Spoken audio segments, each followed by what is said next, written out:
Good afternoon, everyone. Welcome to another episode of Campus Connect, brought to you by Study in Asia. I'm your host, Matthew Sales, and today we're diving into a university that's redefining education in the heart of Dubai. So, to any new viewers here, or to those who still don't know what Study in Asia is, basically it's a tech-powered platform designed to connect agents with top universities across Asia, streamlining the recruitment process with AI program matching, live tracking, and comprehensive sales materials. As a college student myself, reflecting on my own journey, I recall the overwhelming process of college applications, and I remember being fixated solely on studying in the United States. At the time, I wish I'd known about the incredible opportunities just that are right here in Asia, right? So that's why today we'll be exploring the Montfort University Dubai, a campus that blends the academic excellence of its counterpart in England with the dynamic spirit of Dubai. And joining us is Mr. Harry. He is the International Student Recruitment Manager of the Montfort University Dubai. So welcome, Mr. Harry. Good morning. Thank you, Matthew, for the warm welcome. Thank you so much. So, all right, so let's begin. I first want to just, delve into academics, right? So I know that the Montfort University Dubai offers a diverse range of programs. And as I want to focus on the international student aspects, that side specifically, could you maybe highlight some of the most popular courses among international students and just what really makes them stand out? All right. So at the Montfort University Dubai, we offer programs in three different categories. So we have a foundation program, we have undergrad programs, and postgrad programs, three levels. Now, for students who don't qualify directly for a year one entry onto a bachelor's program, we have a foundation that allows students to get on for a year and progress to any undergrad program they want to. So we have different disciplines. So we have business and law, we have design, we have engineering, and we have social sciences as well. So depending on the program they want to lead into, they choose one of these. At the undergrad level, we have almost 17 programs, and at the postgrad, we have about 13 programs in Dubai. So if you're talking about most common programs, not necessarily they are the best, but they're most common. So the foundation is one program that we have a huge number of students on, coming from different parts of the world, quite a lot of students from South Asia, as well as Africa and Central Asia. We have on the undergrad programs, we have a lot of students on the business management. Business is generally a very popular stream. So a lot of students choose business as an undergrad degree, but there again, we also have very complementing, interesting programs as well. So if you're looking, we have psychology. If you're looking at engineering, we have mechanical and electrical. If they're looking at design, we have architecture and interior. Also computing programs, to be cybersecurity, software engineering, computer science. So we have a wide range of programs. But if you talk about popularity in terms of student numbers, our foundation program is very popular, and the business management programs are very popular as well. Right, I see. So you'd say that your business management programs, I guess, really stand out the most among the international students? Definitely. So what happens with business is the most, quite often students think in terms of more options, career options. So someone who cannot make a very specialized decision where they want to take career in psychology.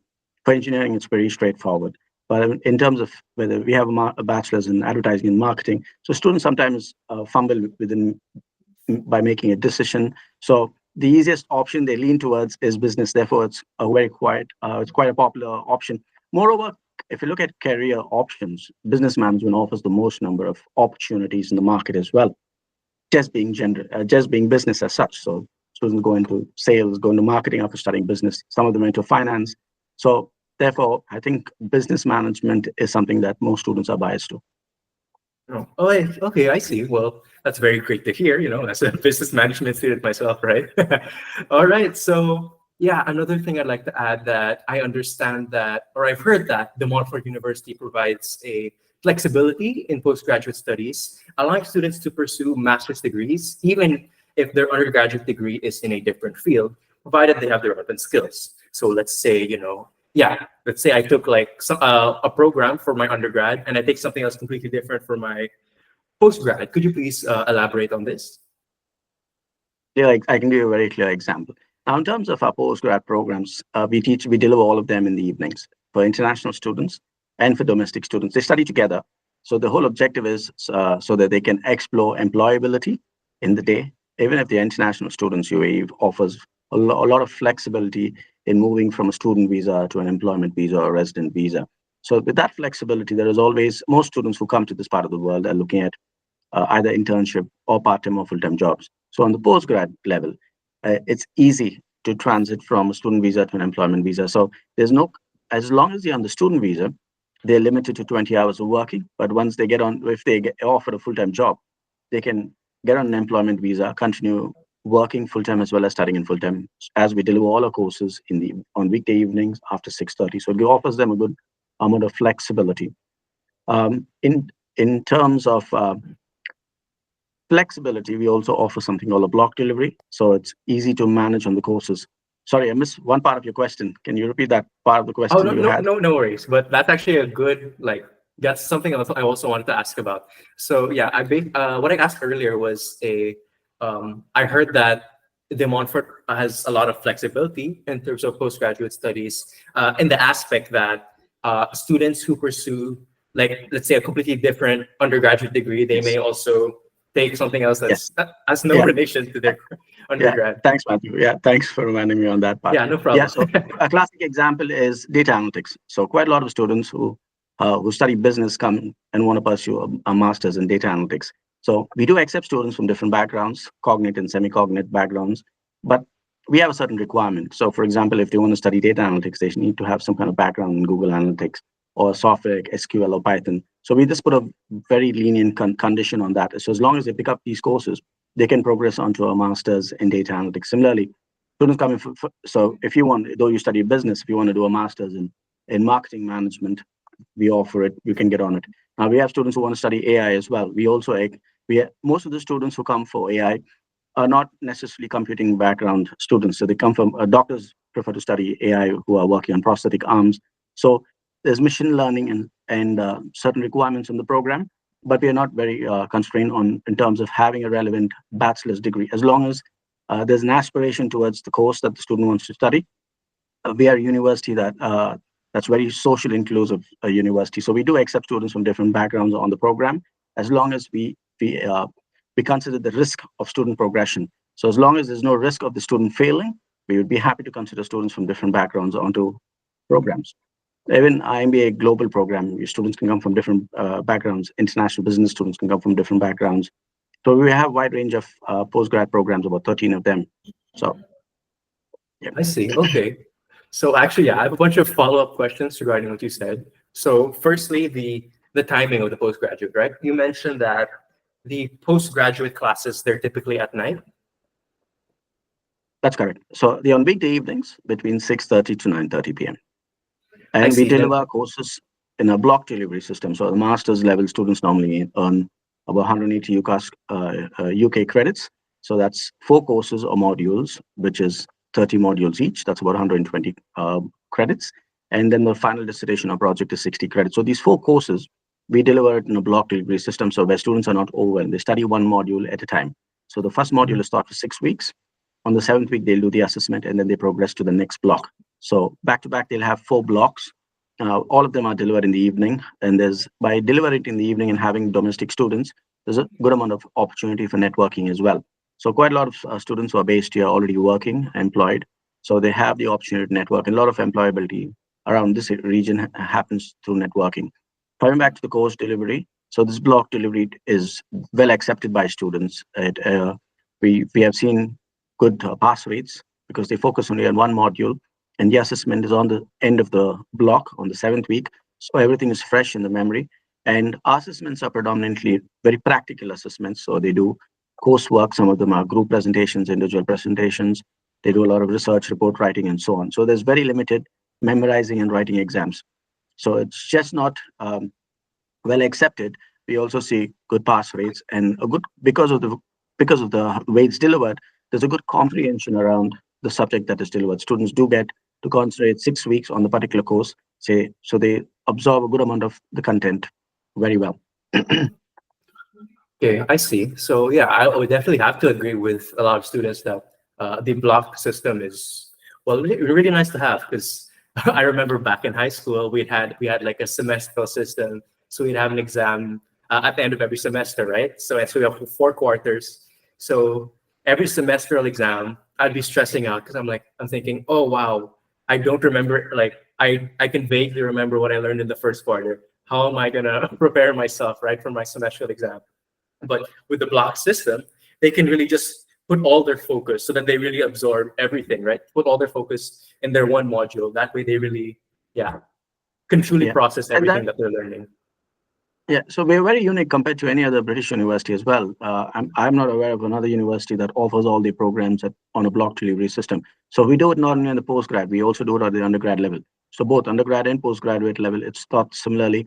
My past experience, I've been in higher education since 2007 in the UAE, and I worked with other UK universities as well. Most universities in the region teach either 3 or 4 modules in a semester. And I know from past experience with students, from the third week onwards, they'll have 3 or 4 assessments due from the third week onwards. So they're quite often overwhelmed. So I love the idea of this block delivery system, which is part of the university strategy, 2030 strategy. I see. Okay, yeah, no, I have to completely agree as well. I'm a big fan of that system. I feel like, you can really learn more with a system like that as you're really putting all your focus in what you're learning, right? It's not really branching out. Like you don't have to worry about, oh, wait, this is conflict with that or something like that, right? And I also am a fan of the scheduling, right? You say the postgraduate classes are at night, which I'm guessing allows students to hypothetically take a day job, right? In the morning, right? That ends like early afternoon, and then they just go straight to their night class and make connections there as well, considering that there is a mix of both local and international students. That's correct. Yes. Okay, fascinating. Wow. And actually, yeah, that moves me on to my next question. Yeah, the Montfort University Dubai has quickly established itself in the region, given its prestigious name, right? Well, you've already mentioned one, being the block system, but I'd just like to also ask, what are some unique strengths or standout features that differentiate it from other universities? All right. So to talk about it as a university itself, we are we recently celebrated about 150 years in the UK. The main campus is in Leicester. We started the Dubai campus in 2021. We went on to establish more branch campuses, a campus in Kazakhstan, then Cambodia, and this September we're also opening a campus in London. So we have multiple international campuses. Dubai started in 2021. We initially approved by the KHDA, which is government of Dubai. Very recently, we also licensed by the Ministry of Education, which is the UAE federal body. All our programs also will get accredited shortly. Now, this allows students to study, to be accepted globally for higher education or for employability, and also in the region. So it generally, the UAE offers predominantly jobs in the private sector. 80% are expats in the UAE. And you have concepts of free zones with lots of international companies. So quite a lot of jobs in the private sector, but there are opportunities in the public sector as well. So the Ministry accreditation does allow students to go on and pursue opportunities in the UAE public sector. Apart from that, anybody who's looking at moving on to the GCC, the Gulf region, and looking at employability in those regions as well, the university is well established and being accredited by the ministry. This qualification is globally accepted as well as in the GCC for employment. Now, as a university, where we stand out is careers and employability services. We have an award-winning team in the UK. They've been ranked best university in the country for careers and employability services in 2021 by the NUE, National Undergraduate Employment. Also, that's basically for 2 factors. One is employability service, and the other one is offering a very innovative curriculum. So there's a lot of research that gets done and that's fed back into the program. So it meets current industry trends and demands. So we offer a very innovative curriculum, as well as we do support significantly with employability. We understand that the need for return on investment after they graduate, and we do a lot of things around it. We offer a very comprehensive career service on campus. So what was done in the UK, we are a branch campus owned and operated by the university in the UK. So everybody on campus is a university staff. So what we do in the UK is cascades down to Dubai. So they get exactly the same quality in terms of what is delivered, assessments, degree is exactly the same.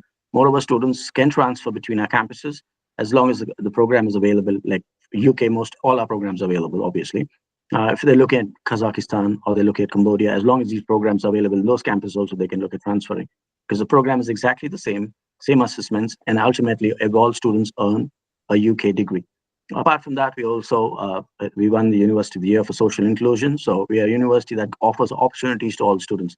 We don't believe in really taking the best students on campus and graduating them, but giving most students the opportunity to progress into higher education, as long as we don't see a risk of them failing on the program. We're also a hub for one of the UN Sustainable Development Goals. So we focus, Goal 16, peace, justice, and strong institutions. We're a hub for it in the UK. So the whole of UK has just one hub, and the university is a hub for it. So we do a lot of things around sustainability. We work also with the UN, supporting refugees. Most of our programs inculcate sustainability. We're not talking about sustainability only from an environment and building perspective, but also in terms of community and people. So we're quite a very diverse university, offering a very different experience on campus.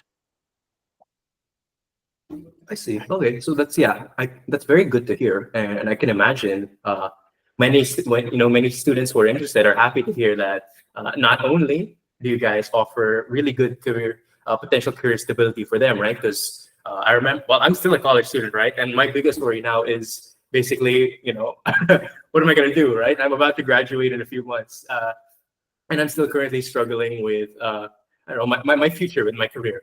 So yeah, it's good to hear that you guys help in that aspect. And not only that, you're also very inclusive as well, in the sense that you don't really, if I heard you correctly, you don't really focus too much on like trying to find the best student. You're really trying to just help the student as much as possible to really grow, right?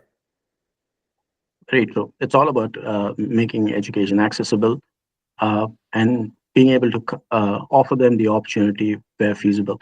Now, being a public university in the UK makes us, but anyway, in Dubai, we are a private university. So we do offer scholarships and discounts to support students as well, but to a certain degree. So we offer scholarships up to 30-40%. We obviously cannot offer full scholarships, considering we are located in Dubai and the financial model of operation in Dubai.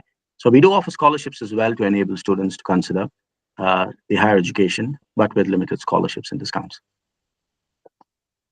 Okay, yeah, wow, that's really good to hear, right? Because I was actually also about to ask, like, what are the scholarships opportunities as well, but thank you for answering. So yeah, I think that pretty much concludes the academic portion of our, webinar. Let's move on to campus life and accommodation, right? So I'll be flashing a few pictures of the different amenities of the Montfort University Dubai on screen. Would you like to maybe share, share your own thoughts as well as basically what they are, right? Definitely. So the campus, Dubai campus itself is an 85,000 square feet campus. It's ground in 4 floors. It's a holistic campus. It has all the facilities and amenities required for students. Excellent classrooms with high technology within the classrooms. Everything gets recorded and it's available on student portals. We have excellent facilities in terms of labs. We offer engineering, so we offer mechanical and electrical engineering. We have labs for them. We offer a very unique psychology program, which also is just not theoretical, but very practical. So we have a psychology lab that has equipment to read brain waves and do other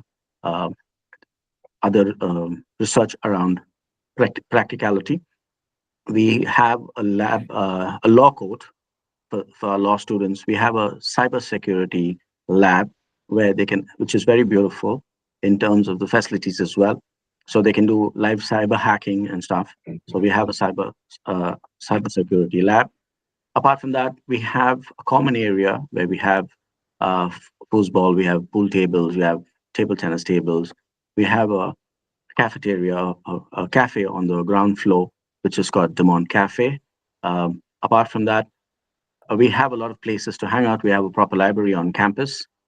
We have a lot of meeting rooms available for students if they want to engage and meet on campus. And we offer very holistic student experience in terms not just careers, but also in terms of activities. So we have a student council that's elected by the students and managed by the students itself. So you have any kind of sports activities that students want can be created. We have an excellent basketball team, a football team, a volleyball team. Now, these facilities are common in Dubai. So we have coaches, full-time coaches, support students to progress in whichever sport they want. We do, so the UAE, Dubai actually has a lot of inter-university, inter-college competitions. So there's definitely ongoing competitions between universities right from the start of an academic year in September, and goes on right until April, early May, when the weather is fine. So student activities, a lot of activities happening on campus. There's music clubs, all kinds of clubs. There's gaming clubs, so all kinds of clubs and activities on campus. So even if there's a new interest from a student, they can start a club on their own. So, so the facilities is very much there. The support as well. We also have an activities manager who focuses on working closely with the student council to set up activities in and around the campus. And we also work with a lot of clubs. So we have a football, not just within the university, but we also, our university students are signed up onto a UAE football club. So they have that exposure and experience. So we have a good cricket club as well. So a lot of activity around students to keep them busy.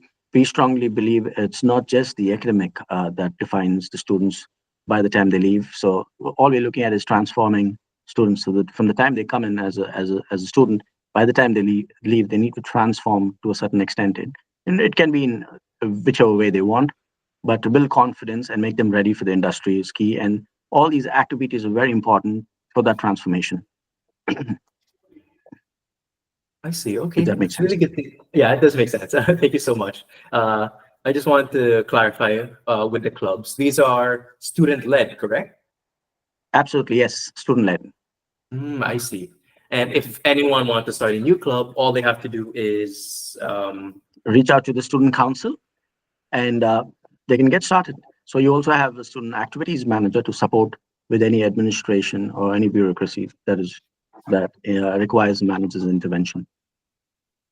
perfect. So, I mean, to any students who are watching right now, right? If you're interested, maybe there's a club, you don't see in the list right now and what they offer. Why not join and just start your own? Yes, so So, I haven't mentioned everything. So there's chess club, there's all kinds of clubs on campus. Yeah, yes, chess, gaming, right? Music, like, the list is endless. And, if there's something there that you haven't heard or that you don't see, might as well add it, right? absolutely. Yeah. All right. So yeah, thank you so much for sharing about the, I guess, activities, right? So now I want to move on to accommodation because I know this is very crucial for international students, right? So I just want to ask what housing options are available and how convenient is transportation to campus? Okay. So the university uh, has a contract with few of the accommodation providers. So in Dubai, there are a couple of student accommodation providers, which is purely only for students. The good thing with student accommodation is students from different universities live in these accommodations. So it's a good platform and very diverse kind of a platform where students engage with one another from different universities. So it's not an on-campus accommodation, it's off-campus. It's an average about 40 to 45 minutes to few of them located in the same area, Dubai International Academic City. Um, Information on these accommodation options are very much on the website. We also have an accommodation coordinator on campus. So students who are looking at accommodation, we generally guide them through these options. They sign up directly, but the student accommodation also offers transport to the campuses, to the university. So as I said, from different universities, students live in the same kind of accommodation. And there's transport to all these campuses. Apart from that, there's transport to the city to go out during the week or the weekend for entertainment as well. So these are few. We're also looking at exploring few more accommodations options which are much closer to the university, like hotel apartments and so on, where we'll have some sharing options. So international students, I think the challenge is in the first year, but there are options. They really don't need to worry. There are ample amount of opportunities available in terms of accommodation. Students book it quite late, so it's not like you need to book it right in advance at your time of admission. It's not to worry at all. So the visa and the accommodation comes really late. I understand sometimes students worry it's going abroad. It's not an easy thing, but they receive support with the accommodation through the university. And as I said, there are multiple options to choose from. It varies from student to student. So Dubai offers uh, the cheapest version of it and the most expensive version of it. There's all kinds of options available. Now, if you're looking at student accommodation, on average, you're talking about 2,000 dirhams per month. And if you're looking at that's for a sharing accommodation. Now, students are looking at single accommodations, looking at a more fancy place to live. There are all these options available. Students can rent out apartments, studio apartments by themselves as well if they want to, if money is not the constraint. But looking at an average student accommodations are very much available with an average cost of about 2,000 dirhams per month. And we're looking at negotiating further options as well, which can reduce the monthly cost slightly lower. Now, students are the students who require transport. Now, students are not living on campus, not living in the student accommodation options, but looking at through some other source, living in the city of Dubai. There's public transport. So there's a metro that reaches the university. The closest metro station is Dubai Internet City Metro Station, which is about 8 minutes walk from the metro station. Alternatively, there's a shuttle service as well in place from the metro station to the university. So it's free of charge service. So during peak hours, it's available more often, and the rest of the hours there's a rotation. So the timings of this shuttle service is available at the reception with the contact numbers. So sometimes it can be a little tiring to walk from the metro station. So the free shuttle services are available for students. Now, for the undergrad students who are living a little remotely and don't want to use the public transport, can also opt to use a university provided transport service. But this is only offered in the day for undergrad students, not offered in the evening for postgrad students. So that's something around the accommodation and the transport. I see. An average cost of living, if I may add. Yeah, should I? Okay, yeah. Yeah. So, and the average cost of living for international students could range from about an average about 1,500. So there again depends on the student as well. It all depends on the lifestyle. But an average cost is about 1,500 dirhams per month. Now, this is obviously excluding the accommodation, but covers everything else. I see. So convert to US dollars.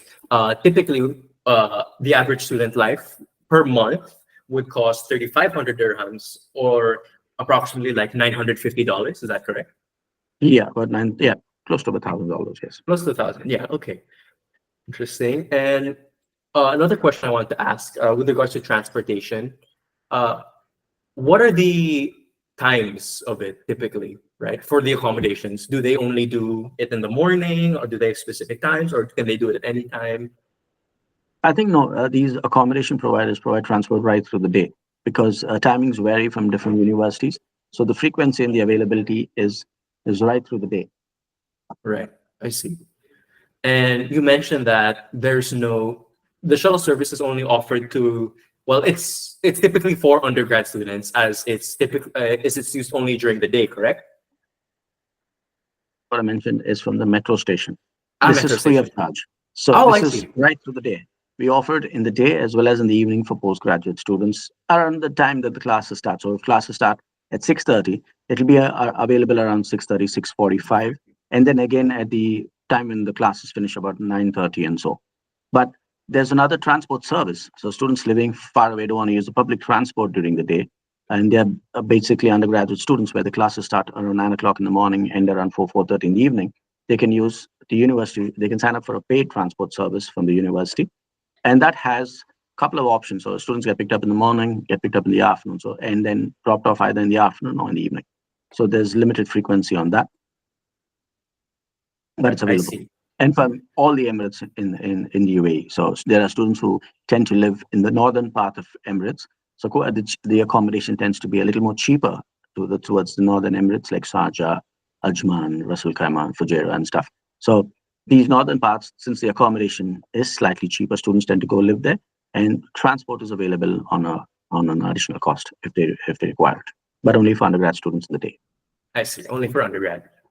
May postgraduate students use it if they're using it during the day, or no, it's really only limited to undergrad? It's not that it's not limited. It's limited to undergrad. The thing is, postgrad studies in the evening, so we don't offer that transport in the evening because of the number of students who opt for it. So in this part of the world, most of the students land up driving, postgrad students. So the percentage of students on the postgrad level international is to a certain fraction. So there are not many students who actually opt for the transport service in the evening. So it doesn't become financially viable.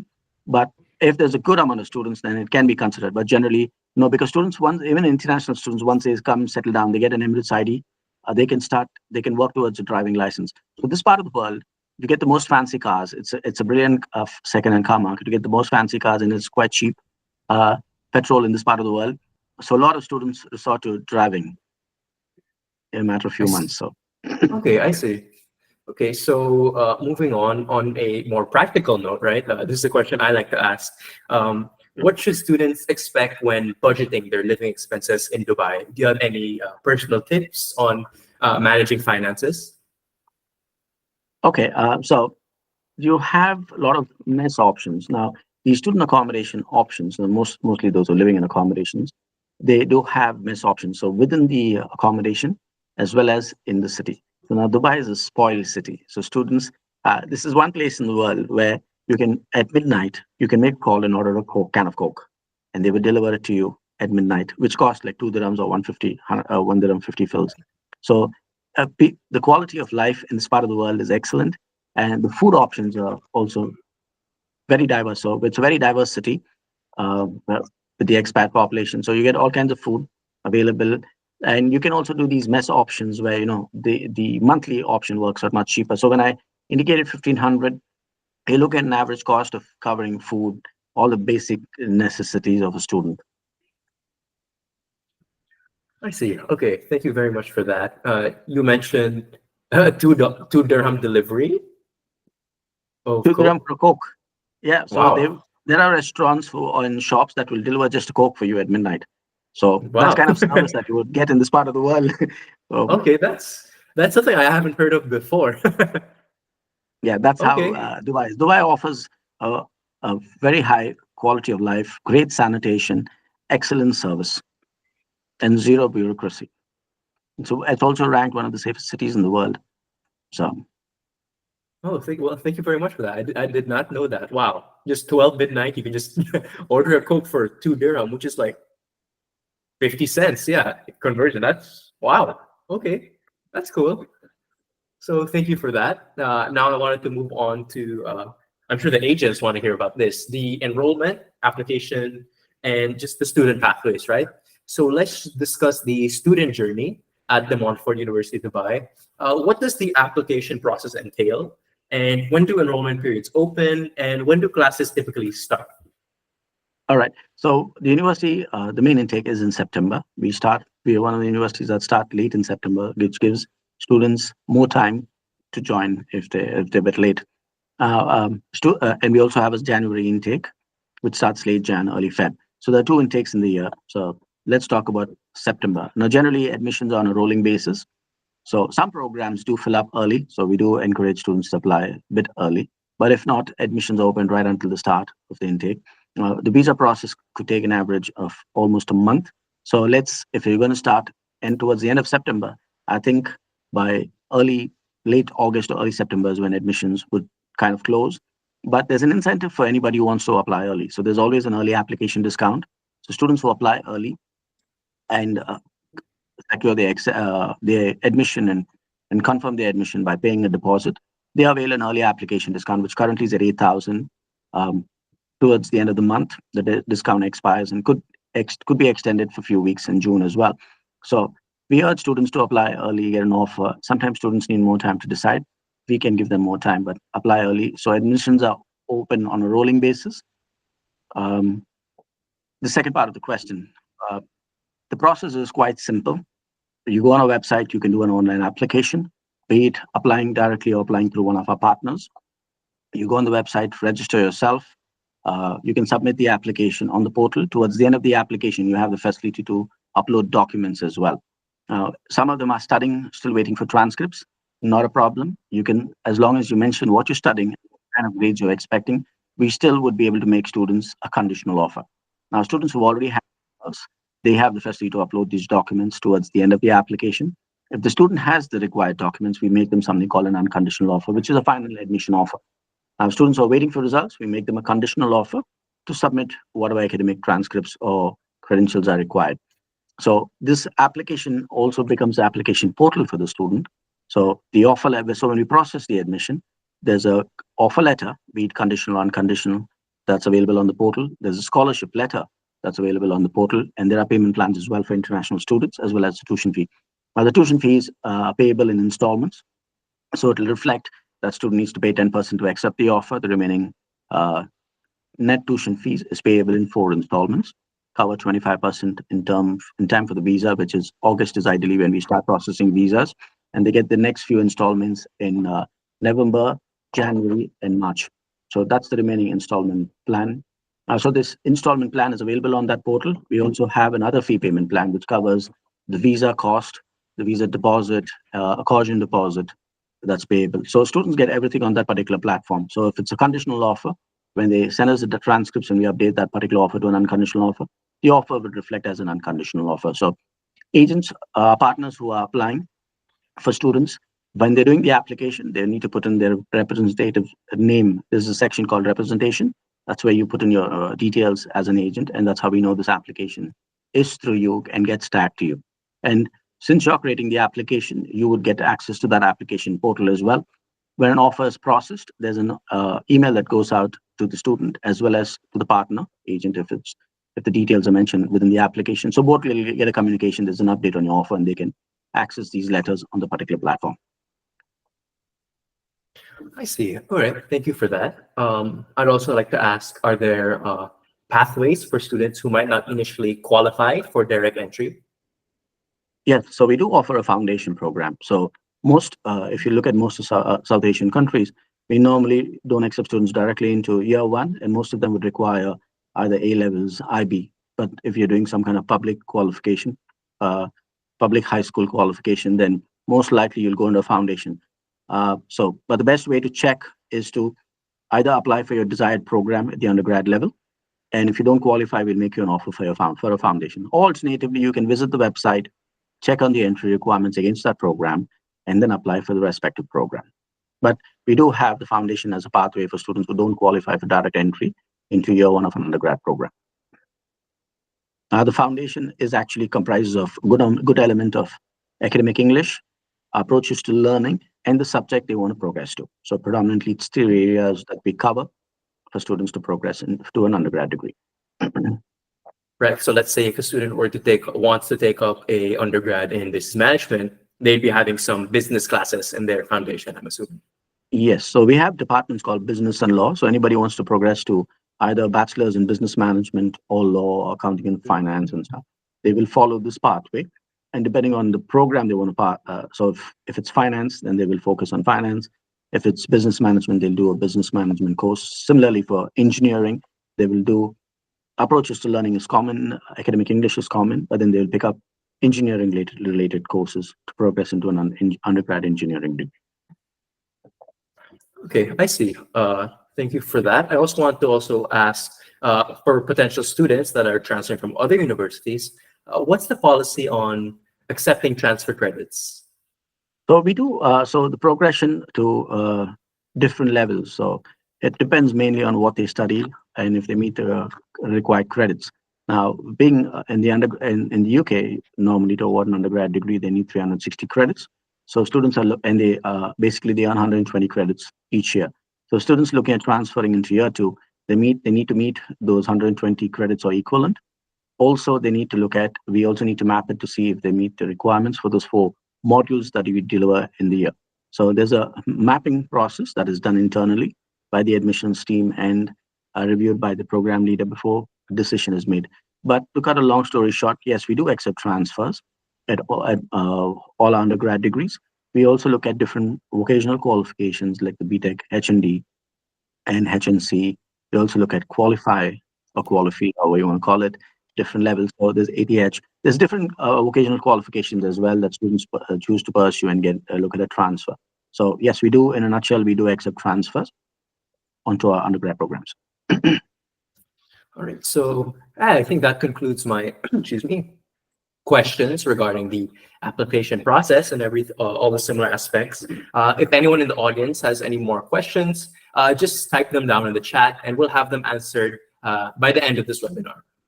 Right. So moving on, I want to shift the focus to opportunities post-graduation. Could you maybe elaborate on the employability and visa benefits the Montfort University Dubai students can enjoy? So the UAE is an excellent market as such for employability. On a day-to-day basis, you get loads of expats coming in on tourist visas and looking for employability. So students who are actually pursuing their higher education in DMU has greater opportunities in terms of having a UK qualification as a tag. The careers office do provide services in terms of preparing students for the industry. So there's a CV lab to prepare the CVs, build their LinkedIn profiles. Also, there's opportunities meet with HR professionals from the industry. So there's a lot of events we do on campus. There's a lot of workshops to develop soft skills. So there's a lot of activity around employability. We do have a career fair every year, but students are not just limited to that. Postgrad students, as soon as they settle down, they can start exploring employability with the careers office. We also guide them on how to network and build opportunities by themselves. We do tend to have regular events where people from the industry come on campus. So there's networking opportunities, a lot of exhibitions in Dubai that keep happening. We do take our students out. We do take students to industry visits. So there's ample amount of opportunities. So we don't have a post-study visa concept in the UAE. So normally the student visa is valid for only for the duration of the program. And the government does understand that, but they've built up and opened up a lot of pathways for students. So students, after they study, if they're more into freelancing kind of opportunities, there's a freelance visa in place now, so they can explore that. It's very easy to set up a business at a very low cost. So anybody who's interested in entrepreneurship, they can set up their own business. They'll easily get the support within the UAE. And those are looking at employability. There's a careers office that does support them right from the time they start. So they initially can explore internships and part-time jobs. As I said, they have, while on the student visa, they can legally work for 20 hours per week. But if they get opportunities for full-time, then yes, they can transit from a student visa to an employment visa and continue doing both at the same time. So an average internship would be around between 2,500 to 3,000 dirhams, an average, depending on the student as well. More experience they have, international experience would make a big difference in the market. Now, generally, students coming in look, even if they've had work experience and if they don't have work experience in this part of the world, they might start on a lower pay scale. But one thing that I've experienced and are well aware of, this part of the world, you can scale up pretty quick. So even if you start at 3,000 mark, you can go on and become a manager or supervisor and quickly scale in terms of your salary and position. So there's an ample amount of opportunities here in every area. So our careers office also does a lot of MOUs, partnerships with local companies and companies in the region. So they do offer internships and both part-time and full-time jobs as well to our students. And we emphasize, or rather, we ensure that opportunities are built around our programs. So we do offer programs in AI at the master's level. So opportunities built around that. There's marketing opportunities built around that. There's HR opportunities built around that. So the careers manager is quite mindful of what we are delivering and the need to meet those gaps in terms of student progression from the studies to employment. Okay, I see. Well, that's very good to hear. Specifically the scalability part, right? I can only imagine many potential students, many potential ambitious students are glad to hear about that. One thing I'd like to highlight as well is that to any of the agents watching right now, you can now browse and promote programs from the Montfort University Dubai through the Study in Asia platform, through the Study in Asia website, right? It comes with built-in tools to track applications, access program-specific brochures, it has AI-guided student matching, and much more. So if you're helping students decide, the Study in Asia platform is where you can instantly search all programs offered by the Montfort University Dubai, along with any important key information like tuition fees, entry requirements, application deadlines, etc. So yeah, I think I'll be moving on now to my very last question. Basically, to sort of summarize everything, right? So this is specifically for Asian community. Why should they recommend the Montfort University Dubai to their students? In just, let's say, a few sentences, sort of like a pitch. These are for agents, yeah? Yeah, so basically, what should they be selling to the students, right? So the trying to say is, oh, you should study in the Montfort University Dubai. Why is that, right? All right. So the key USPs, one is normally students deciding to go abroad and study, international students, they decide between the destination to study, the university and the programs. So destination, you're talking about Dubai, it's one of the most advanced cities in the world, excellent, high quality education at lower cost than students would opt to go to the UK. So Dubai works out much cheaper, great amount of opportunities. one important factor for most international students is safety, and in the UAE, Dubai does offer that as well. So high quality of life, high sanitation, so on and so forth. So Dubai as a destination is an excellent destination. It's also close to most of the locations. So once students get a student, once they have an Emirates ID, in any break they can always easily travel back and forth to their home country. So Dubai works out as a very good destination to study at. The university is a UK university. We offer high quality education exactly as in the UK. So there's no compromise in quality. All right. I did mention about the block delivery, where we really stand out, and excellent student experience on campus. What else is there? Yeah, so very holistic experience that's offered in the university. And we have a wide range of programs available. So even if siblings are looking at studying with different interests in different areas, it's still feasible because we have a wide range of programs available in Dubai. All right. So yeah, thank you so much for that, Mr. Harry, for basically providing a insightful look onto the Montfort University Dubai. Right. Thank you so much for your time. Thank you, Matthew. Thank you for having me. All the best. And to our viewers, whether you're an agent guiding students or a prospective student exploring your future, we hope this episode has illuminated you about the different opportunities at the Montfort University Dubai. Join us next week as we continue our journey through another one of Asia's top educational institutions. I'm Matthew Rosales, and this has been Stay in Asia Presents Campus Connect.